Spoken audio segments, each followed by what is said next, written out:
Pagkabaas ni ganyan ba? Pero wala ako lagi sa tabi mo. Sorry, Mama. Sorry. Sorry, wala ako lagi sa tabi mo. Sorry, ha? Sorry. Sorry, Ma.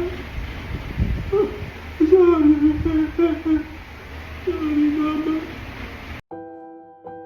Sa likod ng bawat video, bawat ngiti at bawat motivational message na sinasabi ko sa social media, may isang kwento na bihirang marinig sa buhay ko. Kwento ng struggles na kadalasan halos hindi ko na kaya, pero pilit kong nilalabanan kasi ang very reason kung bakit gusto kong maging content creator. Dahil gusto ko kayong pasayahin kahit ako hirap na hirap na. Alam niyo naman na as content creator, ang tanging goal ko ay maghatid ng saya, inspirasyon at good vibes sa inyong lahat. Pero hindi ibig sabihin na laging masaya ang buhay ko. May mga laban din akong kinakaharap na hindi ko madalas ipakita sa camera. Sobrang daming pressure. Kailangan consistent ka, kailangan creative ka, kailangan mong sumabay sa trends. Sa likod ng mga polished na videos, nandyan yung pagod, puyat, at minsan, self-doubt. Yung tanong na, worth it ba to? May natutulungan ba talaga ako? May napapasaya ba talaga ako? Pero alam nyo, hindi lang yun yung mabigat. Ang mas mahirap ay yung dalhin yung sarili ko sa harap ng camera at magpanggap na okay ako. May mga araw na ang bigat ng pakiramdam ko. May mga gabi na gusto ko na lang sumuko. Pero iniisip ko, paano na yung mga nanonood? Paano na yung mga sumusunod sa akin at umaasa sa mensaheng iahatid ko? Katulad nyo, marami din akong pinagdadaanan. May mga personal na problema sa pamilya, sa sarili, sa buhay. Mga bagay na paminsan parang hindi ko na kayang dalhin. Pero alam nyo kung bakit ako nagpapatuloy? Dahil alam kong may mga tao rin na katulad ko, nahihirapan pero patuloy lumalaban. Gusto kong ipakita sa inyo na kahit mahirap, may paraan para bumangon. Ang pagmotor ko, mga pag-vlog ko, yun ang naging paraan ko para makahanap ng kahit konting ginhawa. Para bang sa tuwing nasa daan ako, nakakatakas ako saglit sa mga problema. Pero hindi ibig sabihin na nakakalimutan ko na. Alam ko, hindi ako nag-iisa.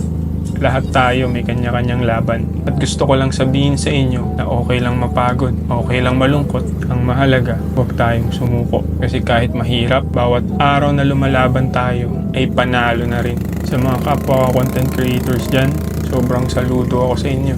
Hindi madaling magbigay ng liwanag sa iba, lalo na kung madilim din ang mundo natin. Pero tandaan natin, kahit konting liwanag, pwedeng magbigay ng pag-asa sa iba. Kaya tuloy lang tayo. Kaya kahit ganito yung journey ko, lalo na sa pag-aalaga sa mama ko, maraming salamat sa inyo, sa lahat ng sumusuporta, nanunood at nagiging parte ng journey ko. Bukod sa pamilya ko, isa na rin kayo sa reason kung bakit I keep on going. Kaya para sa inyo, para sa sarili ko, para sa pamilya ko, para sa mama ko. Laban lang, stay inspired at huwag kalimutang maging grateful kahit anong circumstances pa ang pinagdadaanan natin sa buhay. Behind every smile is a story of strength, so let's keep going, kapatid. I bet you could have used a minute, just a little time alone. But you let me be your little shadow, following wherever you would go. Then I got a little older, and you gave me space to grow. I don't ever seem to tell you enough, but I want you to know, when God made you my mother, He knew who I'd need. When He picked you from the others, He could already see that you would be my hero and everything I wanna be. When God made you my mother, He was being good to me. I come to you with all my secrets, and you never ever judge. And when I'm far weakness. You give me strength to stand back up. No amount of miles could separate us.